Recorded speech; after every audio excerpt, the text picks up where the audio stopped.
I have a Honda EU6500IS that is starting for a few seconds and throwing an overload error code and shutting down.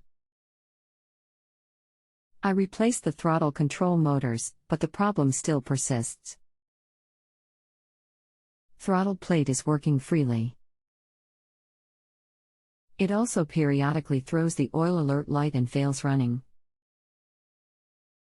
The Eco-throttle is not working and it is running too fast, with no load.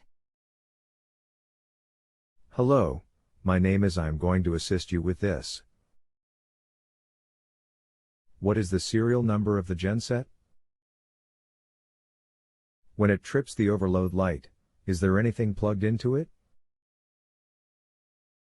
What is the actual error code it is showing? I am in a wheelchair and I don't have a way to get the serial number today. Model is a Honda EU6500IS. No, there is no load. 406, oil are the two code it throws interdependently. 406, oil, are the two code that are being thrown at different times. Thanks, Joe. There is no code 406. Codes on this unit start with the letter E. Are you sure it is an E06? This would be a code for either a bad GCU, generator control unit, or a bad inverter.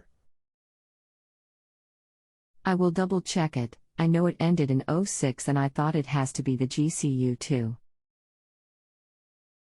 I will have to check it tomorrow and let you know the code for sure. Okay. It is code E06. Is there a way to determine GCU or inverter? The inverter seemed to be making lots of power. Joe. It may well make power until it goes into overload. I have uploaded the test for the inverter. If the inverter tests bad, replace it. If it tests good, replace the GCU. Click here to download the test. Thanks, Hank. I will let you know what I find. Joe. Thank you for using JustAnswer, and please take a moment to rate my assistance. Was this what you wanted to know? Hank, we just finished the inverter test and it tested perfectly. We checked the wire harness for rodent damage, and it all looks good. Looks like it is time to replace the GCU. I will follow up once the GCU is replaced and let you know the outcome. Thanks again. Joe. Hank, I installed the new GCU in the generator this week and it did not cure the problem. It is still throwing the overload code and it's doing exactly the same thing as previously stated.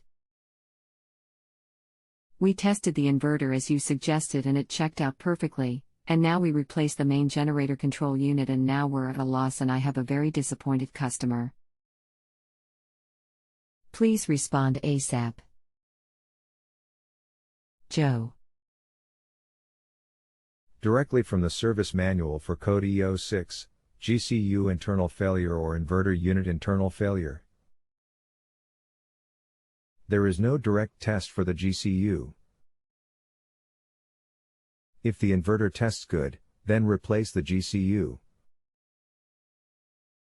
Other than the inverter, GCU, and wiring harness, the only other component in the system is the stator. And if it is making power for a few seconds, the stator should not be the issue. But I have uploaded the test for it. Click here to download the test. Hank, I feel like the problem is that is not idling down with no load and the Eco-throttle isn't working either.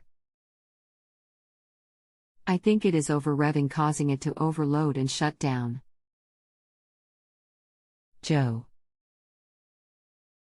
Over-revving does not cause an overload, but overload can cause it to over-rev. I will check the stator, but it doesn't sound like that's the problem as you stated. Any other suggestions of how to fix this problem? Is there a way to limit the throttle to slow it down, and control the carb position motors? And the Eco-throttle isn't responding either. Is there a mechanical governor? The engine speed is fully controlled by the GCU and the stepper motor. There is no way to adjust or manipulate it. The GCU gets input from the inverter to let it know how fast to run. The inverter is telling the GCU that there is a big load? We tested the inverter and it checked out perfect. We replaced the stepper motors and the GCU and it is still the same problem. Where do I go from here? Can I disconnect the stator and see if it idles down or something to trick it into making it idle down? The stator creates an AC current, about 300 VAC, and sends it to the inverter. The inverter changes the AC current to DC current, then converts it back to 120 volts AC. The inverter tells the GCU how much voltage is being produced, and how much is being used. If more current is needed, the GCU tells the stepper motor to open the throttle further. If less current is needed, the GCU tells the stepper motor to close down. If the inverter senses a short, it can tell the GCU that more power is needed, and to open the throttle more. As I stated before, the speed of the engine does not create an overload can change the speed of the engine. If there is a bad short in the stator, it can cause the inverter to read an overload. If you disconnect the stator, the unit may not run at all, or it may over-rev the engine, trying to get the voltage back up.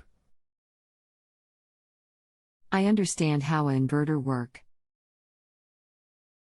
There is no load plugged into the generator. I will start checking into the plugins and see if there is a short that is creating a load. You need to test the stator. Thanks.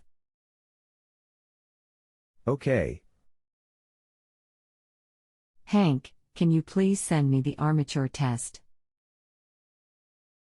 It isn't available anymore on the link you sent me. Thanks, Joe.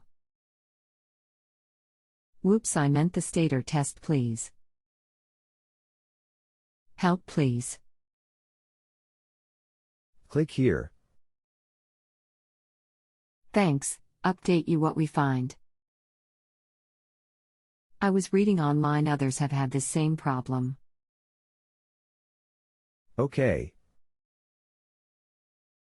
Was this what you wanted to know? It is periodically throwing the low oil light, but it is not low on oil and then is still throwing the EO4 error overload code.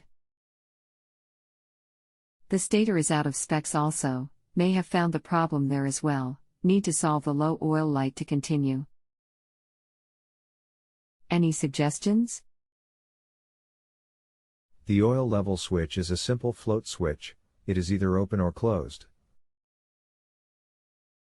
It closes when the oil level gets too low, and the GCU reads the closed signal and turns the light on.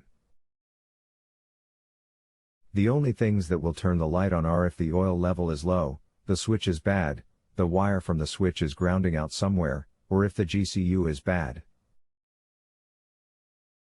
Right, I understand that the oil light is just a switch, but I think the problem lies in the stator. The stator has nothing to do with the oil switch or light. But if your stator is bad, you need to replace it anyhow. Right, I need to fix the oil light so I can finish testing the stator. For testing purposes, just bypass the oil switch by disconnecting the wire from it, and taping the wire so it can't touch ground. If you have a home improvement or appliance question and want to chat with an expert, now visit justanswer.com/ythi.